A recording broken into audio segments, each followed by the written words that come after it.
litúrgico de don Próspero Guéranger, Santo Día de Pentecostés. La venida del Espíritu Santo, el gran día que consuma la obra divina en el género humano, ha brillado por fin sobre el mundo. El día de Pentecostés, como dice San Lucas, se ha cumplido. Desde Pascua hemos visto deslizarse 7 semanas. He aquí el día que le sigue, y hace el numeroso misterioso de 50. Este día es domingo, consagrado al recuerdo de la creación de la luz y la resurrección de Cristo. Le va a ser impuesto su último carácter, y por él vamos a recibir la plenitud de Dios. Pentecostés judía.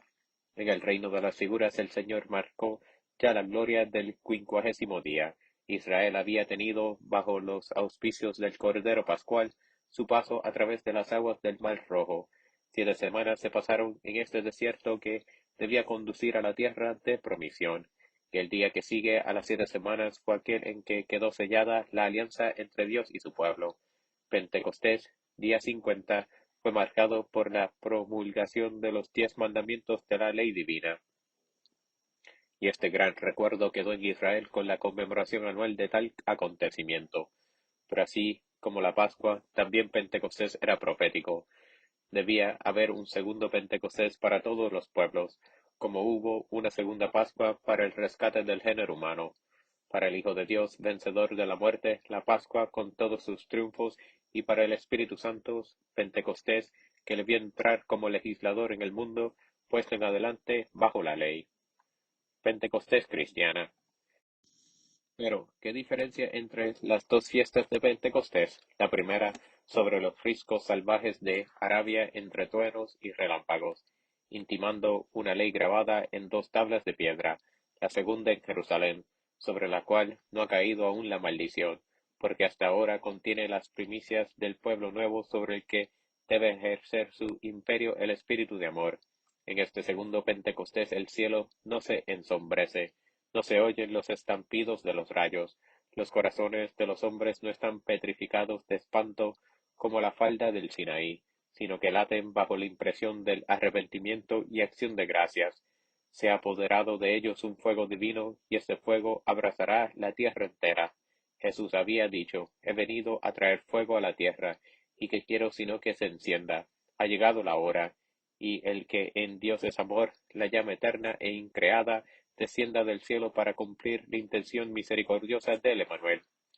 En este momento en que el recogimiento reina en el cenáculo, Jerusalén está llena de peregrinos, llegados de todas las regiones de la gentilidad, y algo extraño agita a estos hombres hasta el fondo de su corazón.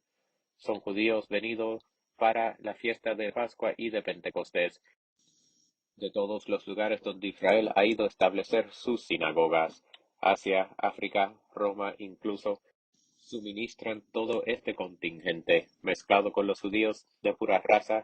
Se ve a paganos a quienes cierto movimiento de piedad ha llevado a abrazar la ley de Moisés, y sus prácticas se les llama prosélitos. Este pueblo móvil que ha de dispersarse dentro de pocos días, y a quienes ha atraído a Jerusalén solo el deseo de cumplir la ley, representa por la diversidad de idiomas la confusión de Babel, pero los que le componen están menos influenciados de orgullo y de prejuicios que los habitantes de Judea. Advenedizos de ayer no ha conocido ni rechazado como estos últimos al Mesías, y han blasfemado de sus obras, que daban testimonio de él. Si han gritado ante Pilatos con los otros judíos para pedir que el justo sea crucificado, fue porque fueron arrastrados por el ascendiente de los sacerdotes y magistrados de esta Jerusalén, hacia la cual les había conducido su piedad y docilidad a la ley. El soplo del Espíritu Santo, pero ha llegado la hora de tercia, la hora predestinada por toda la eternidad, y el designio de las 3 divinas personas concebido y determinado antes de todos los tiempos, se declara y se cumple, del mismo modo que el Padre envió a este mundo a la hora de medianoche para encarnarse en el seno de María su propio Hijo, a quien engendra eternamente. Así el Padre y el Hijo envían a esta hora de tercia sobre la tierra el Espíritu Santo, que procede de los dos, para cumplir en ella, hasta el fin de los tiempos, la misión de formar a la Iglesia esposa y dominio de Cristo, de asistirla y mantenerla, y de salvar y santificar las almas. De repente se oye un viento violento, que venía del cielo, rugió fuera y llenó el cenáculo con su soplo poderoso. Fuera congrega alrededor del edificio que está puesto en la montaña de Sión, una turba de habitantes de Jerusalén y extranjeros. Dentro lo conmueve todo, agita a los 120 discípulos del Salvador, y muestra que nada le puede resistir. Jesús había dicho de él, es un viento que sopla donde quiere, y vosotros escucháis resonar su voz. Poder invincible que conmueve hasta los abismos en las profundidades del mar, y lanza las olas hasta las nubes. En adelante este viento recorrerá la tierra en todos los sentidos, y nada puede sustraerse a su dominio. Las lenguas de fuego. Sin embargo, la Santa Asamblea, que estaba completamente absorta en el éxtasis de la espera, conservó la misma actitud pasiva al esfuerzo del divino enviado, se abandona a él, pero el soplo no ha sido más que una preparación para los que están dentro del cenáculo, y a la vez una llamada para los de fuera. De pronto una lluvia silenciosa se extiende por el interior del edificio, lluvia de fuego, dice la Santa Iglesia, que arde sin quemar, que luce sin consumir. Unas llamas en forma de lenguas de fuego se colocan sobre la cabeza de cada uno de los 120 discípulos. Es el Espíritu Divino que toma posesión de la asamblea en cada uno de sus miembros. La Iglesia ya no está solo en María, está también en los 120 discípulos. Todos ahora son del Espíritu Santo que ha descendido sobre ellos. Se ha comenzado su reino, se ha proclamado y se preparan nuevas conquistas. Pero admiremos el símbolo con que se obra esta revolución, el que no ha mucho se mostró en el Jordán en la hermosa forma de una paloma aparece ahora en la de fuego. En la esencia divina Él es amor, pero el amor no consiste solo en la dulzura y la ternura, sino que es ardiente como el fuego. Ahora pues que el mundo está entregado al Espíritu Santo es necesario que arda, y este incendio no se apagará nunca. ¿Y por qué la forma de lenguas? Sino porque la palabra será el medio de propaganda de este incendio divino. Estos 120 discípulos hablarán del Hijo de Dios, hecho hombre y redentor de todos, del Espíritu Santo que remueve las almas, y del Padre Celestial que les ama y las adopta. Su palabra será acogida por un gran número. Todos los que la reciban estarán unidos en una misma fe, y la reunión que formen se llamará Iglesia Católica, universal, difundida por todos los tiempos y por todos los lugares. Jesús había dicho, id, enseñad a todas las naciones. El Espíritu trae del cielo a la tierra la lengua que hará resonar esta palabra y el amor de Dios y de los hombres que le ha de inspirar. Esta lengua y este amor se ha difundido en los hombres, y con la ayuda del Espíritu estos mismos hombres la transmitirán a otros hasta el fin de los siglos. Don de lenguas. Sin embargo de eso parece que un obstáculo sale al paso a esta misión. Desde Babel el lenguaje humano se ha dividido y la palabra de un pueblo no se entiende en el otro. ¿Cómo pues la palabra puede ser instrumento de conquista de tantas naciones? ¿Y cómo puede reunir en una familia tantas razas que se desconocen? No temáis, el Espíritu Omnipotente ya lo ha previsto. En esa embriaguez sagrada que inspira a los 120 discípulos, les ha conferido el don de entender toda lengua y de hacerse entender ellos mismos. En este mismo instante, en un transporte sublime, tratan de hablar todos los idiomas de la tierra, y la lengua, como su oído, no sólo se prestan sin esfuerzo, sino con deleite a esta plenitud de la palabra que va a establecer de nuevo la comunión de los hombres entre sí. El espíritu de amor hizo cesar en un momento la separación de Babel y la fraternidad primitiva reaparece con la unidad de idioma. Cuán hermosa apareces, Iglesia de Dios, al hacerte sensible por la acción divina del Espíritu Santo que obra en ti ilimitadamente. Tú nos recuerdas el magnífico espectáculo que ofrecía la tierra cuando el linaje humano no hablaba más que una sola lengua, pero esta maravilla no se limitará al día de Pentecostés, ni se reducirá a la vida de aquellos en quienes aparece en este momento. Después de la predicación de los apóstoles se irá extinguiendo por no ser necesaria la forma primera del prodigio, pero tú no cesarás de hablar todas las lenguas hasta el fin de los siglos, porque no te verás limitada a los confines de una sola nación, sino que habitarás todo el mundo. En todas partes se oirá confesar una misma fe en las diversas lenguas de cada nación, y de este modo el milagro de Pentecostés renovado y transformado te acompañará hasta el fin de los siglos, y será una de tus características principales. Por eso San Agustín, hablando a los fieles, dice estas admirables palabras: la Iglesia, extendida por todos los pueblos, habla todas las lenguas. ¿Qué es la Iglesia sino el cuerpo de Jesucristo? En este cuerpo, cada uno de vosotros es un miembro. Si pues formáis parte de un miembro que habla todas las lenguas, vosotros también podéis consideraros como participantes en este don. Durante los siglos de fe, la Iglesia, única fuente del verdadero progreso de la humanidad, hizo aún más. Llegó a reunir en una sola lengua los pueblos que había conquistado. La lengua latina fue durante largo tiempo el lazo de unión del mundo civilizado. A pesar de las distancias, se la podían confiar todas las relaciones existentes entre los diversos pueblos, las comunicaciones de la ciencia y aun los negocios de los particulares. Nadie de los que hablaban esta lengua se consideraba extranjero en todo el occidente. La herejía del siglo XVI emancipó a las naciones de este bien como de tantos otros.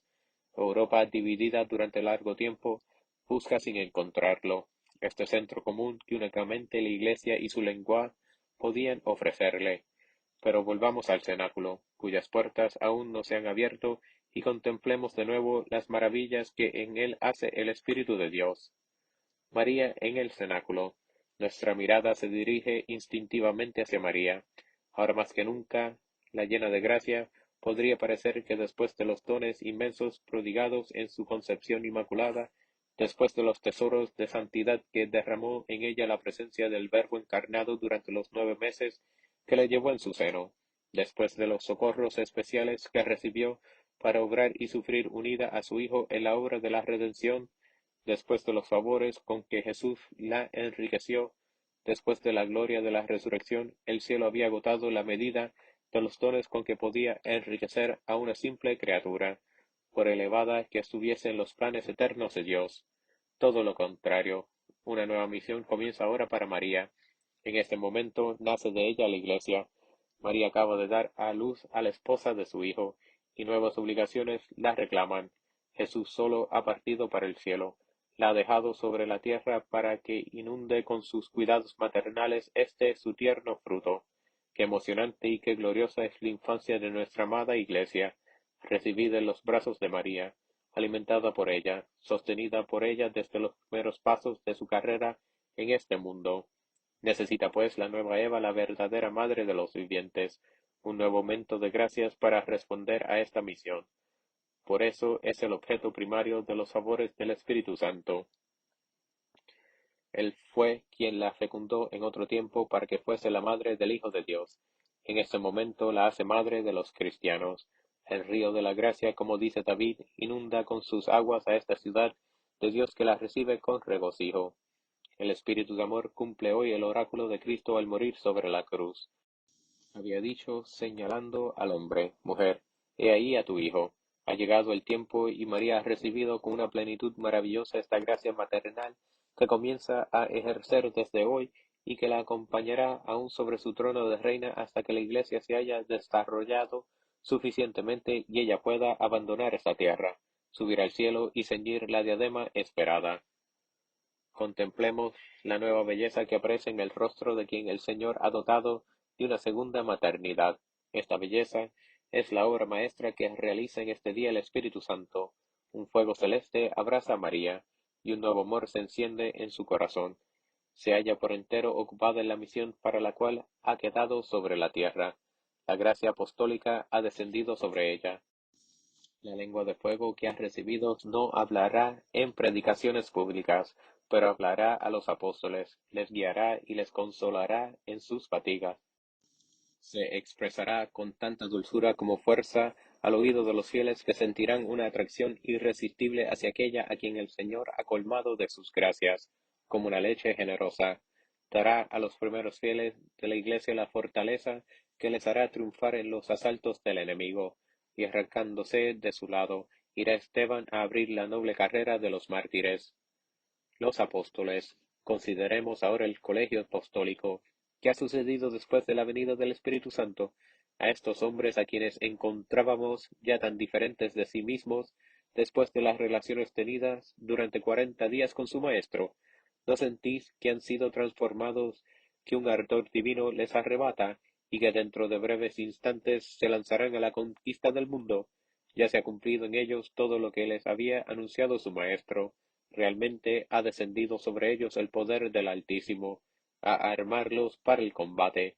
¿Dónde están los que temblaban ante los enemigos de Jesús, los que dudaban en su resurrección?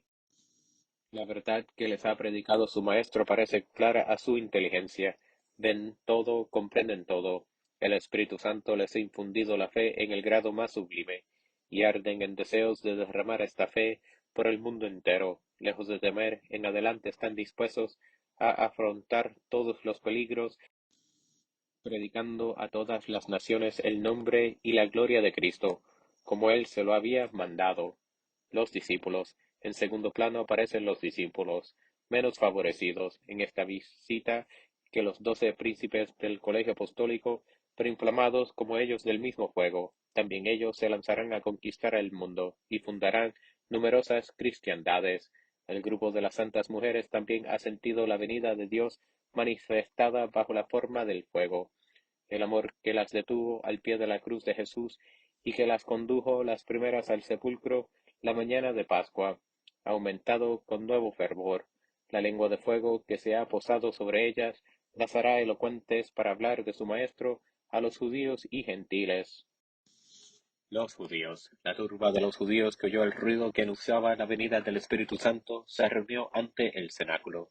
El mismo Espíritu que obra en lo íntimo de la conciencia tan maravillosamente les obliga a rodear esta casa que contiene en sus muros a la iglesia que acaba de nacer. Resuenan sus clamores, y pronto el celo de los apóstoles no puede contenerse en tan estrechos límites. En un momento el colegio apostólico se lanza a la puerta del cenáculo para poderse comunicar con una multitud ansiosa por conocer el nuevo prodigio que acaba de hacer el Dios de Israel. Pero he aquí que esa multitud compuesta de gente de todas las nacionalidades que espera oír hablar a Galileo se queda estupefacta. No han hecho más que expresarse en palabras inarticuladas y confusas, y cada uno les oye hablar en su propio idioma. El símbolo de la unidad aparece ahora en toda su magnificencia. La Iglesia cristiana se ha manifestado a todas las naciones representadas en esta multitud. Esta Iglesia será una, porque Dios ha roto las barreras que en otro tiempo puso en su justicia para separar a las naciones. He aquí los mensajeros de Cristo están dispuestos para ir a predicar el Evangelio por todo el mundo. Entre los de la turba hay algunos que, insensibles al prodigio, se escandalizan de la embriaguez divina que ven en los apóstoles. Estos hombres, dicen, se han saturado de vino. Tal es el lenguaje del racionalismo, que todo lo que quiere explicar a las luces de la razón humana. Con todo eso, los pretendidos embriagados de hoy verán postrados a sus pies a todos los pueblos del mundo, y con su embriaguez comunicarán a todas las razas del linaje humano el espíritu que ellos poseen. Los apóstoles creen, llegado el momento, hay que proclamar el nuevo Pentecostés, en el día aniversario del primero. Pero, ¿quién será el Moisés que proclame la ley de la misericordia y del amor que reemplaza la ley de la justicia y del temor?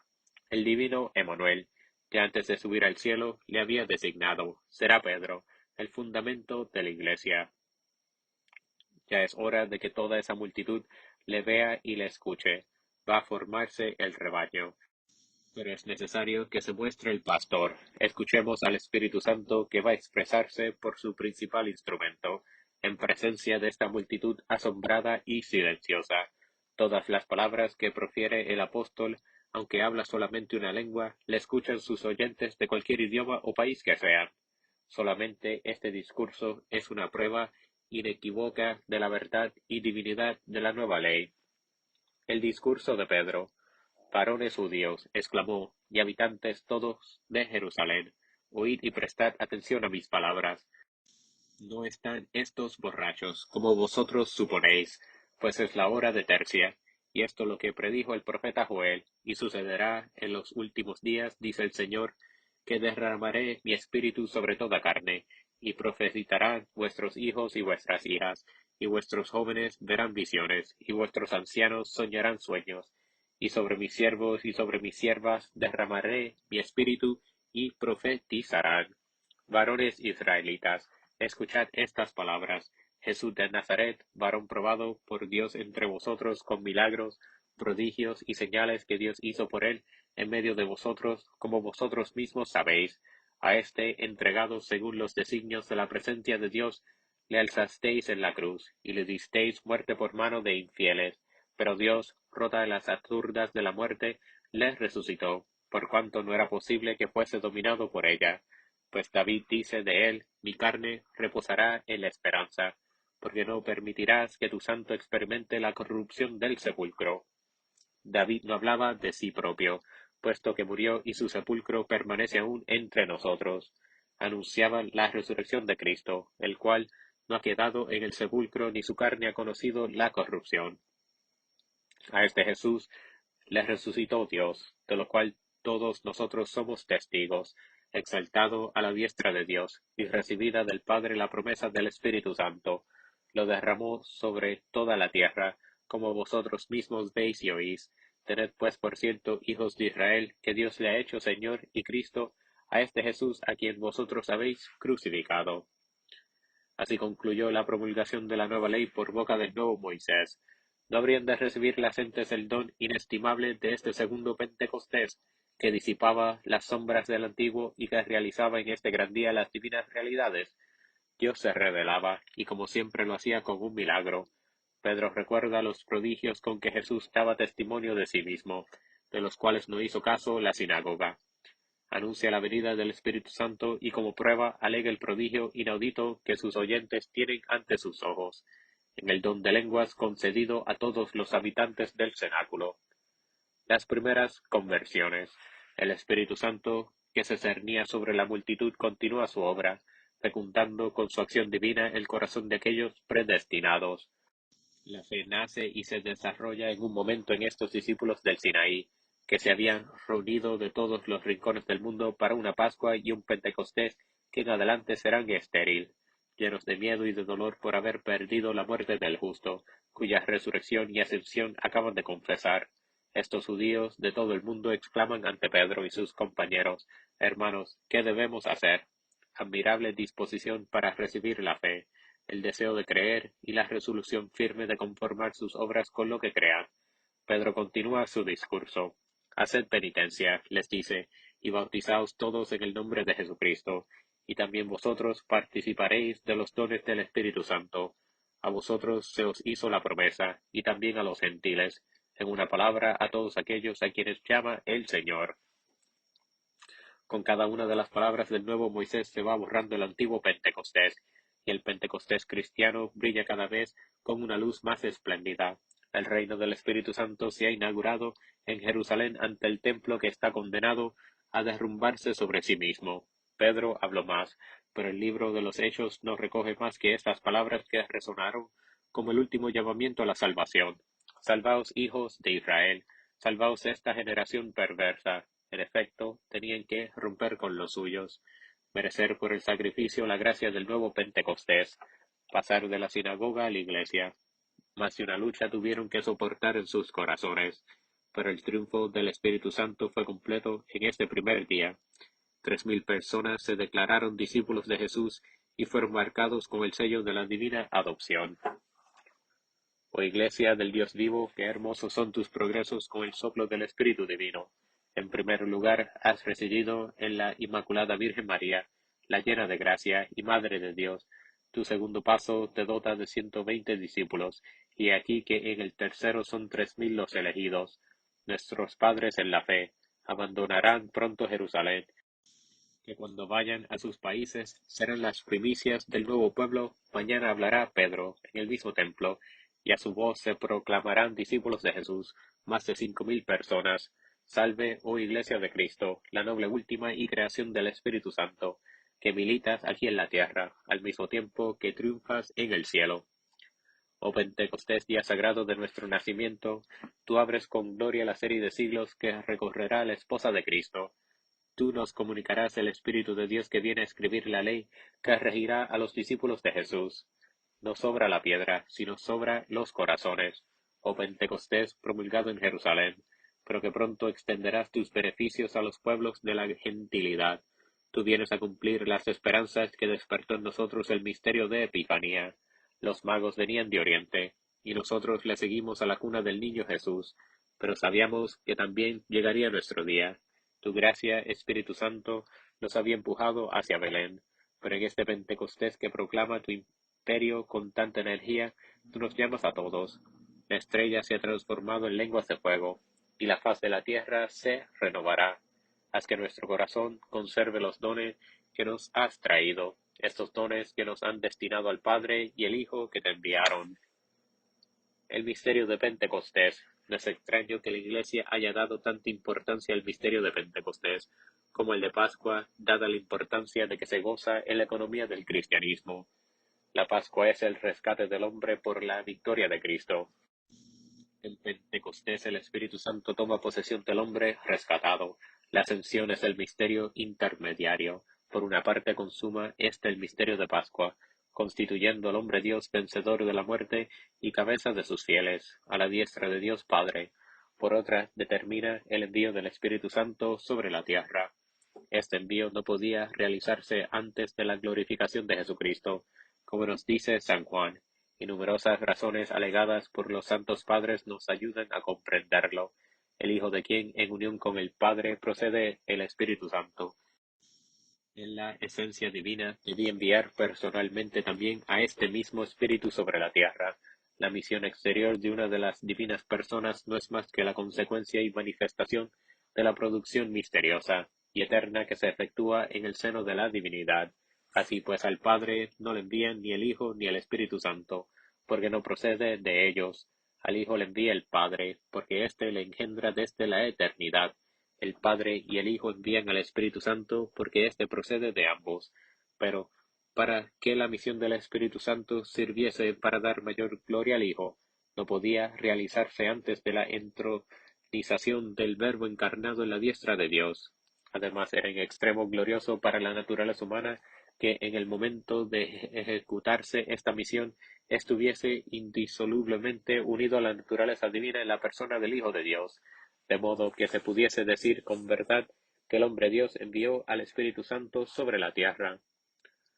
No se debía dar esta augusta misión al Espíritu Santo hasta que no se hubiese ocultado a los ojos de los hombres la humanidad de Jesús. Como hemos dicho, era necesario que los ojos y el corazón de los fieles siguiesen al divino ausente con un amor más puro y totalmente espiritual. Ahora bien, ¿a quién sino al Espíritu Santo correspondía traer a los hombres este amor nuevo, puesto que es el lazo que une en un amor eterno al Padre y al Hijo? Este espíritu que abraza y une se llama en las Sagradas Escrituras el don de Dios. Este es quien nos envían hoy el Padre y el Hijo. Recordemos lo que dijo Jesús a la samaritana, junto al pozo de Sicar. Si conocieses el don de Dios, aún no había bajado, hasta entonces no se había manifestado más que por algunos dones parciales. A partir de este momento una inundación de fuego cubre toda la tierra. El Espíritu Santo anima todo, obra en todos los lugares. Nosotros conocemos el don de Dios. No tenemos más que aceptarle y abrirle las puertas de nuestro corazón para que penetre como en el corazón de los 3000 que se han convertido por el sermón de San Pedro. Considerad en qué época del año viene el Espíritu Santo a tomar posesión de su reino. Hemos visto cómo el sol de justicia se levantaba tímidamente de entre las tinieblas del solsticio de invierno para llegar lentamente a su cenit. En un sublime contraste, el espíritu del Padre y del Hijo busca otras armonías. Es fuego y fuego que consume. Por eso aparece en el mundo cuando el sol brilla con todo su esplendor, cuando este astro contempla cubierta de flores y de frutos a la tierra que acaricia con sus rayos. Acojamos el calor vivificante del Espíritu de Dios y pidámosle que su calor no se extinga en nosotros. En este momento del año litúrgico estamos en plena posesión de la verdad por el Verbo encarnado, procuremos conservar fielmente el amor que nos trae el Espíritu Santo. Liturgia de Pentecostés, fundado sobre un paso de 4000 años de figuras, el Pentecostés cristiano, el verdadero Pentecostés, es una de las fiestas que fundaron los mismos apóstoles. Hemos visto cómo en la antigüedad, al igual de la Pascua, tenía el honor de conducir los catecúmenos a las fuentes bautismales. Su octava, como la de Pascua, no pasa del sábado por la misma razón.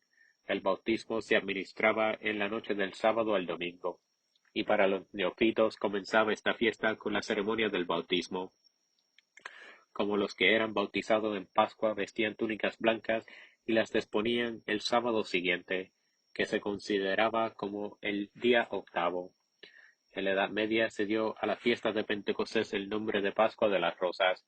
Ya hemos visto cómo se puso el nombre de Domingo de las Rosas a la dominica infroctava de la Ascensión.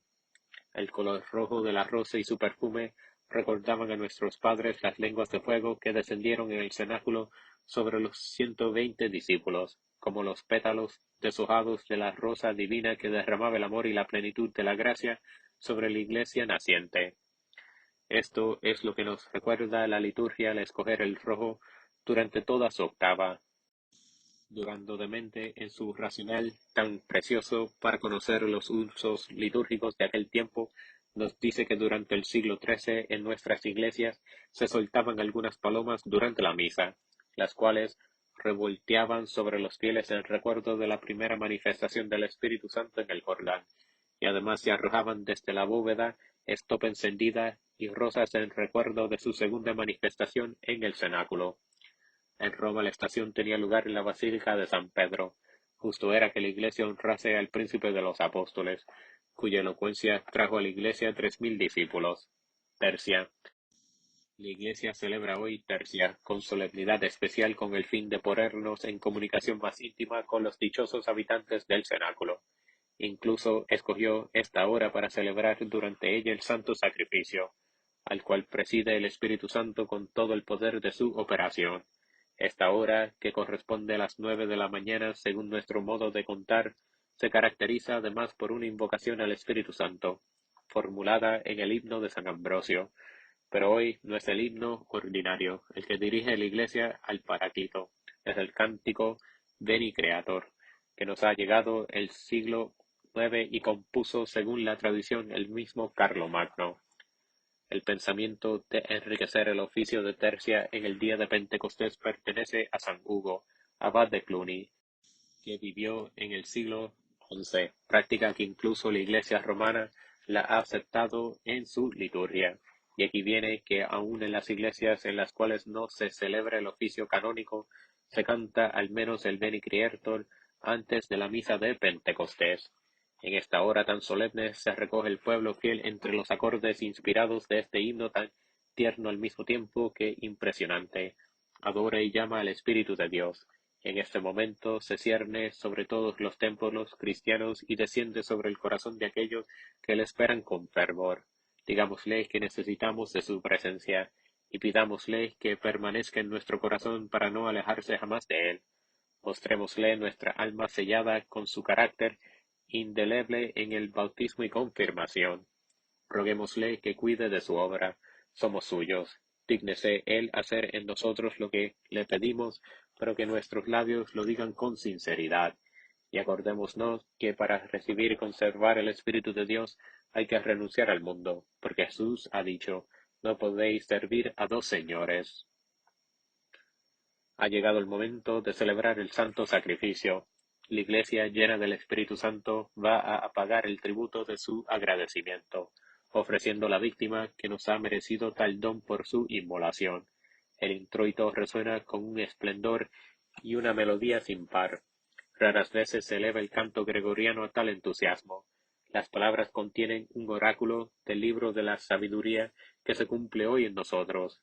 Es el Espíritu que se derrama sobre la tierra y que da a los apóstoles el don de las lenguas como prenda inequívoca de su presencia. Introito. El Espíritu del Señor llenó el orbe de las tierras. Aleluya. Y el que lo contiene todo tiene la esencia de la voz. Aleluya, aleluya, aleluya. Salmo. Levantase Dios, y sean disipados sus enemigos, y huyan los que le odiaron de su presencia. Gloria al Padre. La colecta expresa nuestros deseos en tan gran día. Nos advierte además que dos son los dones principales que nos trae el Espíritu Santo: el gusto por las cosas de Dios y el consuelo del corazón. pidamos que ambos permanezcan en nuestro corazón, para que seamos perfectos cristianos. Colecta. Oh Dios, que en este día instruiste los corazones de los fieles, con la ilustración del Espíritu Santo, haz que saboremos en el mismo Espíritu las cosas rectas, y que nos alegremos siempre de su consuelo. Por el Señor, en unidad del mismo Espíritu Santo. Epístola. Lección de los Hechos de los Apóstoles.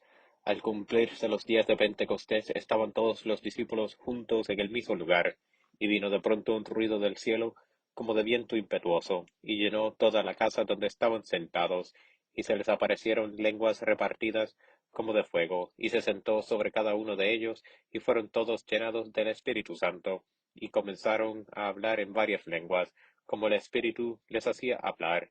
Y habiendo entonces en Jerusalén judíos, varones religiosos de todas las naciones que hay bajo el cielo, y corrida la nueva, se juntó la multitud, y se quedó confusa, porque cada cual les oía hablar en su lengua, y se pasmaban todos y se admiraban diciendo, ¿no son acaso Galileos todos estos que hablan? ¿Y cómo es que cada uno de nosotros les oímos en la lengua en que hemos nacido? Partos y medos y elamitas y los que habitan en Mesopotamia, en Judea y en Capadocia, en el Ponto y en Asia, en Frigia y en Panfilia, en Egipto y en las regiones de la Libia, que están junto a Cirene, y los extranjeros romanos y también los judíos y los proselitos, los cretenses y los árabes, todos les hemos oído hablar en nuestras lenguas las maravillas de Dios, los grandes sucesos de la historia. Cuatro grandes sucesos señalan la existencia del linaje humano sobre la tierra, y los cuatro dan testimonio de la bondad de Dios para con nosotros. El primero es la creación del hombre y su elevación al estado sobrenatural, que le asigna por fin último la clara visión de Dios y su posesión eterna. El segundo es la encarnación del Verbo, que al unir la naturaleza humana a la divina en la persona de Cristo, la eleva a la participación de la naturaleza divina, y nos proporciona además la víctima necesaria para rescatar a Adán y su descendencia de su prevaricación. El tercer suceso es la venida del Espíritu Santo, cuyo aniversario celebramos hoy. Finalmente, el cuarto es la segunda venida del Hijo de Dios, que vendrá a liberar a la Iglesia, su esposa, y la conducirá con él al cielo para celebrar las nupcias sin fin. Estas cuatro operaciones de Dios, de las cuales la última aún no se ha cumplido, son la clave de la historia humana. Nada hay fuera de ellas, pero el hombre animal no la ve ni piensa en ellas. La luz brilló en medio de las tinieblas, y las tinieblas no la comprendieron. Bendito sea pues el Dios de misericordia que se dignó llamarnos de las tinieblas a la admirable luz de la fe. Nos ha hecho hijos de esta generación que no es de la carne ni de la sangre, ni de la voluntad del hombre, sino de la voluntad de Dios. Por esta gracia, he aquí que hoy estamos atentos a la tercera de las operaciones de Dios sobre el mundo, la venida del Espíritu Santo, y hemos oído el emocionante relato de su venida. Esta tempestad misteriosa, estas lenguas, este fuego, esta sagrada embriaguez nos transporta a los designios celestiales y exclamamos, tanto ha amado Dios al mundo, nos lo dijo Jesús mientras estaba sobre la tierra. Sí, ciertamente, tanto amó Dios al mundo que le dio su unigénito Hijo. Hoy tenemos que contemplar y decir, tanto ha amado el Padre y el Hijo al mundo que le han dado su Espíritu Divino. Aceptemos este don y consideremos que es el hombre. El racionalismo y el naturalismo quieren engrandecerle esforzándose en colocarle bajo el yugo del orgullo y de la sensualidad. La fe cristiana nos exige la humildad y la renuncia, pero en pago de ello Dios se da a nosotros. El primer verso aleluyático está compuesto por las palabras de David en las cuales se manifiesta el Espíritu Santo como autor de una creación nueva, como el renovador de la tierra. El segundo es una oración por la cual la Iglesia pide que el Espíritu Santo descienda sobre sus hijos.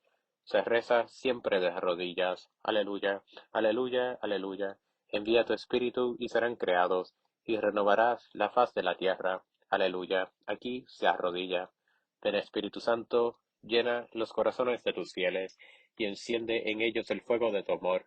Sigue la secuencia, una pieza llena de entusiasmo, a la vez de ternura para el que viene eternamente con el Padre y con el Hijo, y que establecerá su reino en nuestros corazones. Es de Anales del siglo XIII y se atribuye con bastante probabilidad a Inocencio. Secuencia: ven Espíritu Santo, y envía desde el cielo un rayo de tu luz. Ven Padre de los padres, ven Dador de los dones, ven luz de los corazones. Óptimo Consolador, dulce huésped del alma, dulce refrigerio nuestro, descanso en el trabajo, frescura en el estío, en el llanto solaz, oh felísima luz, llena lo más escondido del corazón de tus fieles. Sin tu santa inspiración nada hay dentro del hombre, nada hay que sea puro, lava lo que está sucio, riega lo que está seco, sana lo que está herido, toma lo que es rígido, templa lo que está frío, rige lo que se ha extraviado, concede a todos tus fieles que sólo en ti confían tu sagrado septenario. Da de la virtud el mérito, da un término dichoso, y da el perenne gozo. Amén. Aleluya. Evangelio. Continuación del Santo Evangelio según San Juan. En aquel tiempo dijo Jesús a sus discípulos: Si alguien me ama, observará mis palabras, y mi Padre le amará, y vendremos a él, y haremos nuestra morada cerca de él. El que no me ama, no observa mis palabras, y las palabras que habéis oído no son mías, sino de aquel que me envió, del Padre. Os he dicho esto, permaneciendo a vuestro lado. Mas el Espíritu Santo, Paráclito, que enviará el Padre en nombre mío, os enseñará todo, y os sugerirá todo lo que yo he dicho. La paz os dejo, mi paz os doy. No os la doy como la da el mundo. No se turbe vuestro corazón, ni se asuste. Ya me habéis oído deciros: voy y vuelvo a vosotros. Si me amarais, os alegraréis ciertamente, porque voy al Padre, porque el Padre es mayor que yo. Yo os lo he dicho ahora, antes de que suceda, para que cuando hubiera sucedido creáis. Ya no hablaré mucho con vosotros, porque viene el príncipe de este mundo, y no tiene nada en mí. Mas es para que conozca el mundo que amó al Padre, y como lo mandó el Padre, así obró. La habitación de la Trinidad en nuestra alma. La venida del Espíritu Santo no interesa solamente al género humano como tal, sino que todos y cada uno de sus individuos está llamado a recibir esta visita, que en el día de hoy renueva la faz de la tierra. El designio misericordioso de Dios es hacer una alianza individual con todos nosotros. Jesús solo pide de nosotros una cosa: quiere que le amemos y que guardemos su palabra.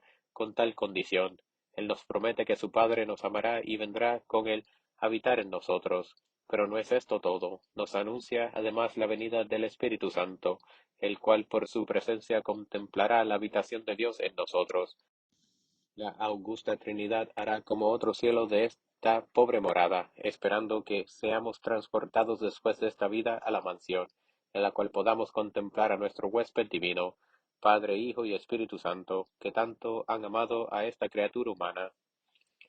El Espíritu Santo, don del Padre y del Hijo.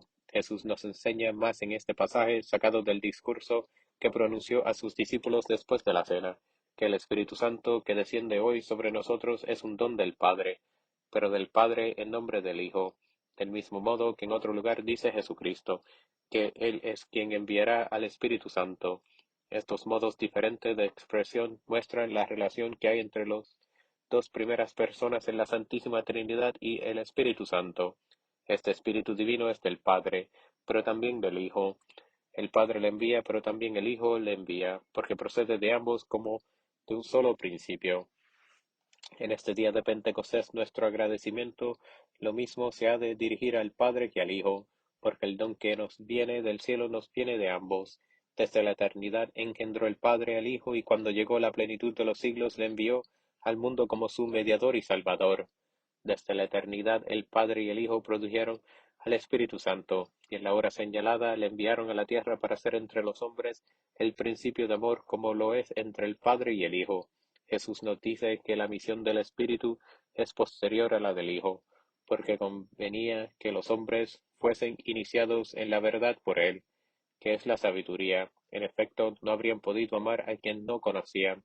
Pero cuando Jesús, consumada su obra y su humanidad, se sentó a la diestra de Dios Padre, en unión con el Padre envía el Espíritu Divino para conservar en nosotros esta palabra, que es espíritu y vida, y preparación del amor. El ofertorio está tomado del Salmo 62, en el cual David profetiza la venida del Espíritu Santo para confirmar la obra de Jesús. El cenáculo extingue todos los resplandores del templo de Jerusalén. En adelante no habrá más que Iglesia católica que no tardará en recibir en su seno a los reyes y a los pueblos. Ofertorio. Confirma, oh Dios, esto que has obrado en nosotros. En tu templo que está en Jerusalén te ofrecerán dones los reyes. Aleluya. En presencia de los dones que va a ofrecer y que descansan sobre el altar, la Iglesia pide en la secreta que la venida del Espíritu Santo sea, pues, para los fieles un fuego que limpie sus manchas y una luz que ilumine su espíritu con entendimiento más perfecto de las enseñanzas del Hijo de Dios. Secreta, suplicarnos es, Señor, santifiques los dones ofrecidos y purifica nuestros corazones con la iluminación del Espíritu Santo, por el Señor en la unidad del mismo Espíritu Santo. Prefacio. Es verdaderamente digno y justo, equitativo y saludable, que siempre y en todo lugar te demos gracia a ti, Señor Santo, Padre omnipotente, eterno Dios, por Cristo nuestro Señor, el cual, ascendido sobre todos los cielos y sentándose a tu derecha, derramado en este día sobre los hijos de adopción el Espíritu Santo prometido, por lo cual todo el mundo, esparcido por el orbe de las tierras, se alegra con profuso gozo, y también las celestiales virtudes y las angélicas potestades cantan el himno de tu gloria, diciendo sin cesar, Santo, Santo, Santo. La antífona de la comunión celebra el momento de la venida del Espíritu Santo. Jesús se ha dado a sus fieles como alimento en la Eucaristía, pero el Espíritu les ha preparado tal favor y ha cambiado el pan y el vino en el cuerpo y la sangre de la sagrada víctima. Él también les ayudará a conservar en ellos el alimento que guarda las almas para la vida eterna. Comunión. Vino de pronto un ruido del cielo como de viento impetuoso, donde estaban sentados, aleluya, y fueron todos llenados del Espíritu Santo, hablando las maravillas de Dios, aleluya, aleluya. Ahora que la Iglesia posee a su divino esposo, le pide en la poscomunión que el Espíritu Santo permanezca en el alma de sus fieles, y al mismo tiempo nos revela una de las prerrogativas del Espíritu Santo, quien encontrando áridas e incapaces de fructificar a nuestras almas, se transforme en rocío para fecundarlas. Poscomunión. Al Señor que la infusión del Espíritu Santo purifique nuestros corazones y los fecunde con la íntima aspersión de su rocío. Por el Señor en la unidad del mismo Espíritu Santo. Por la tarde, inauguración de los sacramentos. El gran día avanza en su carrera, y llenos del Espíritu Santo, como lo hemos sido en la hora de tercia, no podemos hacernos extraños a los sucesos de Jerusalén. El fuego que inundaba el corazón de los apóstoles se ha comunicado a la muchedumbre.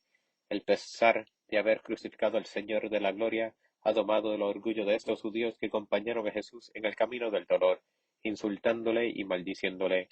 ¿Qué les falta para ser cristianos? Conocer y creer, después de ser bautizados en medio del torbellino del Espíritu Santo que les rodea, resuena la voz de Pedro y de sus hermanos. El que fue crucificado y que resucitó de entre los muertos es el propio Hijo de Dios, engendrado eternamente del Padre. El Espíritu que se manifiesta en este momento es la tercera persona de la única y divina esencia. El misterio de la Trinidad, de la encarnación, de la resurrección, resplandece ante los ojos de estos discípulos de Moisés. Las sombras desaparecen para dar lugar al día clarísimo de la nueva alianza. Ya ha llegado el día en que se cumpla la predicación de San Juan Bautista, pronunciada a las orillas del Jordán y de la cual muchos se acuerdan. Entre vosotros hay uno a quien vosotros no conocéis, de quien no soy digno de desatar la correa de su sandalia. Yo os bautizo en agua, él os bautizará en el Espíritu Santo y en el fuego. Con todo eso, este bautismo de fuego debe administrarse por el agua. El Espíritu que es fuego obra por el agua, pues él mismo se ha llamado fuente de agua viva. El profeta Ezequiel había saludado de lejos este momento solemne, cuando expresaba de este modo el oráculo divino. He aquí que derramaré sobre vosotros agua pura, y os limpiaré todas vuestras manchas, y seréis purificados de todos vuestros ídolos. Y os daré un corazón nuevo, y pondré en medio de vosotros un nuevo espíritu y quitaré de vuestro pecho ese corazón de piedra, y os daré un corazón de carne. Colocaré mi espíritu en medio de vosotros, y os haré ir por la senda de mis mandamientos, y vosotros guardaréis mi ley, y seréis mi pueblo, y yo seré vuestro Dios. El bautismo. La profecía era manifiesta, y la hora en la cual venía el Espíritu era la misma en la que el agua iba a manar. Hemos visto en Epifanía cómo este elemento sobre el cual se cernía el Espíritu Divino al principio del mundo recibe contacto con la carne del Hijo de Dios, y como la paloma une su acción significante a la del Hijo de Dios. Después hemos visto cómo la mano del Pontífice introducía en la fuente bautismal el sábado santo un cirio encendido, figura de Cristo, y oímos esta oración: descienda sobre esta fuente el poder y la gracia del Espíritu Santo. Hoy la fuente purificadora extiende sus aguas sobre Jerusalén. La mano de Pedro y sus hermanos sumergen en este elemento sagrado a los hijos de Israel, y 3000 son regenerados en estas aguas y hechos cristianos. Qué hermosos son estos nuestros padres en la fe, en quienes veneramos las primicias del cristianismo. Más hermosos que los 3 magos que vimos bajar gozosos de sus camellos y penetrar en el establo para depositar a los pies del rey de los judíos las místicas ofrendas de Oriente. Ahora se cumplen todos los misterios. Nosotros hemos sido redimidos. Jesús está sentado a la diestra del Padre. El Espíritu Santo enviado por él acaba de llegar para quedarse con nosotros hasta el fin de los siglos. He aquí por qué se abren las fuentes de los sacramentos. En este momento el Espíritu del Padre y del Hijo ha levantado el primero de los sellos, y el agua bautismal corre abundante para no cesar hasta que haya regenerado al último de los cristianos que pase por la tierra. La confirmación. El Espíritu Divino es el don del Altísimo. Los apóstoles poseen este don, pero no lo deben retener solo para ellos. Se abre otro sello y la confirmación comunica a los neófitos el Espíritu Santo que ha bajado al cenáculo, por el poder que les ha sido dado. Pedro y sus hermanos, pontífices de la nueva alianza, comunican a estos hombres por medio del Espíritu Santo la fortaleza que necesitarán para confesar a Jesús, cuyos miembros serán para siempre. La misa y la Eucaristía, pero los recién nacidos a la gracia no están divinizados bastante, aunque están ya marcados con un doble carácter. Les falta recibir a Cristo, que instituyó los sacramentos, mediador y redentor que ha unido Dios a los hombres. Tiene que levantarse un tercer sello, para que, actuando el nuevo sacerdocio por vez primera, por los apóstoles produzca a Jesús pan de vida, para que esta multitud hambrienta guste de este maná, que alimenta no solo el cuerpo como el del desierto, sino que da la vida al mundo. El cenáculo, perfumado aún con el recuerdo de lo que hizo Cristo la víspera de su pasión, vuelve a presenciar el prodigio de que fue testigo, rodeado de sus hermanos. Pedro pronuncia las palabras divinas que aún no habían pronunciado sus labios, y el Espíritu de amor produce entre sus manos el cuerpo y la sangre de Cristo. Se ha inaugurado el nuevo sacrificio, que no cesará de ofrecerse todos los días hasta el fin del mundo. Los neófitos se acercan para recibir de manos de los apóstoles el sagrado alimento que consuma su unión con Dios, por medio de Jesús Pontífice eterno según el orden de Melquisedec. María en el cenáculo. Pero no olvidemos que en este primer sacrificio ofrecido por Pedro, asistido por sus compañeros en el apostolado, también participa María, de esta carne sagrada que ha tomado el ser en un seno virginal, abrazada por el fuego del Espíritu Santo que había venido a confirmar en ella la maternidad para con los hombres que Jesús le había confiado en la cruz. Se une en el misterio de amor a su Hijo amado que se han ido al cielo, y la ha encargado el cuidado de la iglesia naciente. En adelante le recibirá todos los días hasta que también ella vaya al cielo para gozar eternamente de su vista, prodigarle sus caricias y recibir las suyas. Qué dicha la de los neófitos que merecieron acercarse a tal reina, la Virgen Madre, a quien había sido dado el llevar en su seno castísimo al que era la esperanza de Israel. Contemplaron el rostro de la nueva Eva, oyeron su voz y experimentaron la confianza filial que inspira a los discípulos de Jesús. En otra época nos hablará la Iglesia de estos afortunados neófitos.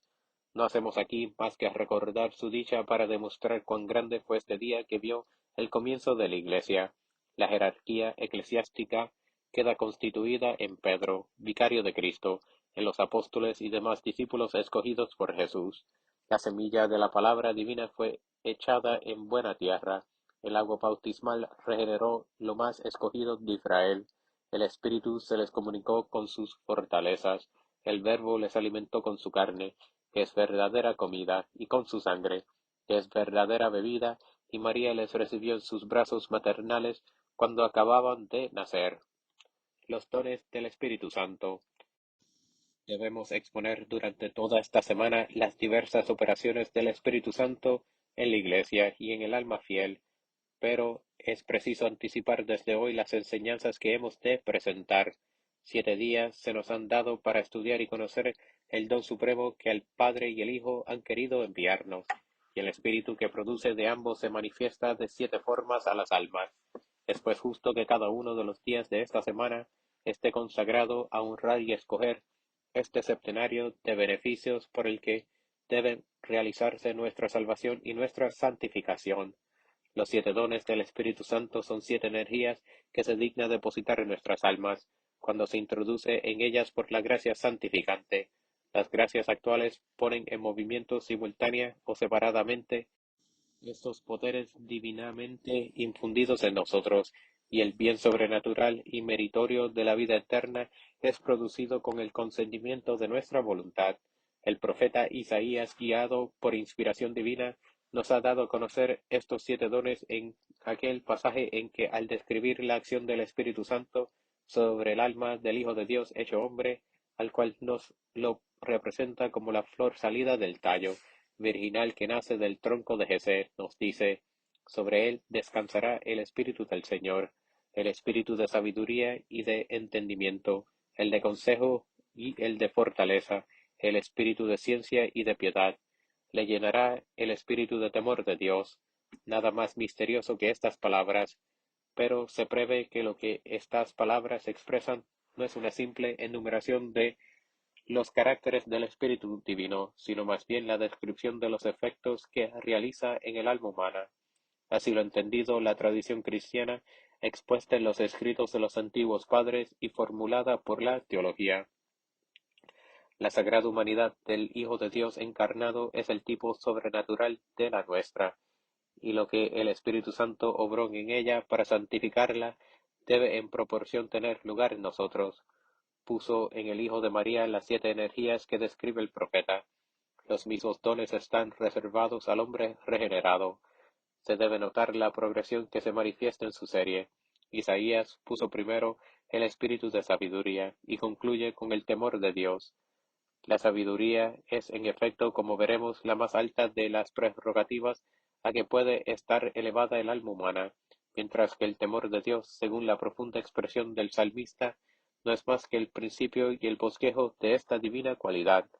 Se entiende fácilmente que el alma de Jesús, destinada a contraer la unión personal con el Verbo, haya sido tratada con dignidad particular, de suerte que el don de sabiduría tuvo que ser infundido en ella de una manera primordial, y que el don de temor de Dios, cualidad necesaria a una naturaleza creada, fue puesto en ella como un complemento.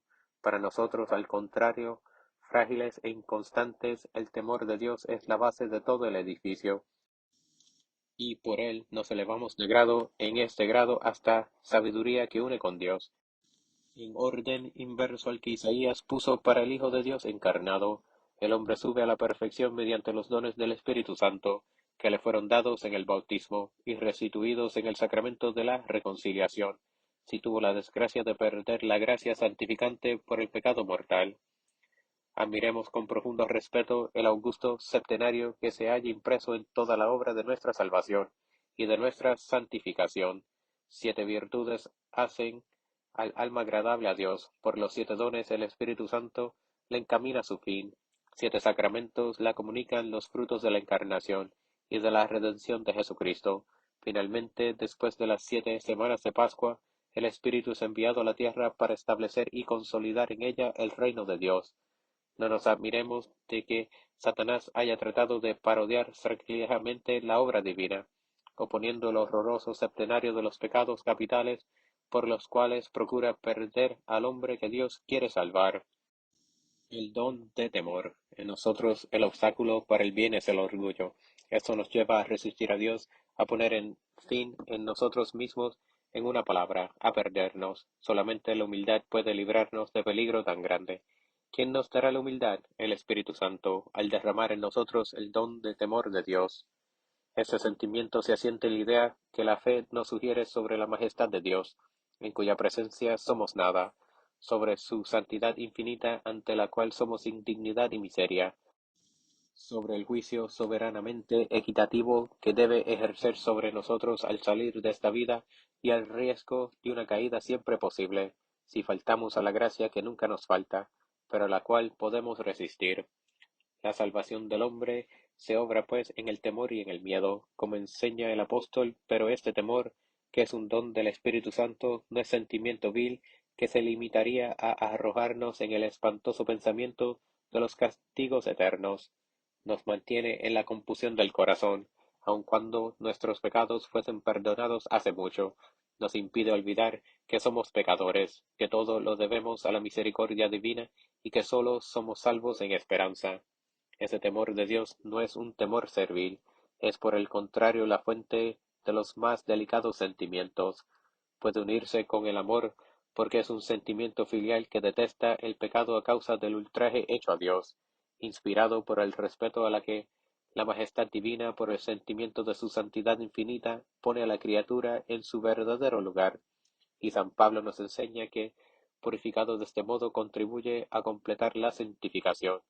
Así oímos a este gran apóstol, que había sido arrebatado hasta el tercer cielo, confesar que es riguroso consigo mismo para no ser condenado. El espíritu de independencia y de falsa libertad que reina actualmente hace poco común el temor de Dios, y esa es la plaga de nuestros tiempos. La familiaridad con Dios reemplaza a menudo a esta disposición fundamental de la vida cristiana, y desde entonces todo progreso se detiene, la ilusión se introduce en el alma, y los sacramentos, que en el momento del retorno hacia Dios habían obrado con tanto poder, se hacen estériles. Es que el don de temor de Dios se ha sofocado con la vana complacencia del alma en sí misma. La humildad se ha extinguido, un orgullo secreto y universal ha paralizado los movimientos de esta alma. Llega sin saberlo a no conocer a Dios, por el hecho mismo de que no tiembla en su presencia. Conserve en nosotros, Espíritu Divino, el don de temor de Dios que nos otorgaste en el bautismo. Ese temor asegurará nuestra perseverancia en el fin, deteniendo los progresos del espíritu del orgullo. Sea como un dardo que atraviese nuestra alma de parte a parte y quede siempre fijo en ella como nuestra salvaguardia, abata nuestra soberbia y nos preserve de la molicie, revelándonos sin cesar la grandeza y la santidad del que nos ha creado y nos tiene que juzgar. Sabemos, Espíritu Divino, que este feliz temor no ahogue el amor, antes retira los obstáculos que impidieran su desarrollo. Las virtudes celestiales ven y aman al soberano bien con ardor, están embriagadas de él por toda la eternidad. Con todo eso tiemblan ante su tremenda majestad, Tremunt potestates, y nosotros, cubiertos de las cicatrices del pecado, llenos de imperfección, expuestos a mil ardides, obligados a luchar con tantos enemigos, no hemos de sentir que es necesario estimular, por un temor fuerte y filial al mismo tiempo, nuestra voluntad que se duerme tan fácilmente. Nuestro espíritu, al que rodean tantas tinieblas, preserva en nosotros tu obra, Divino Espíritu, el preciso don que te has dignado hacernos. Enséñanos a conciliar la paz y la alegría del corazón con el temor de Dios, según la advertencia del salmista. Servir al Señor con temor, y os entremeceréis de gozo temblando delante de Él.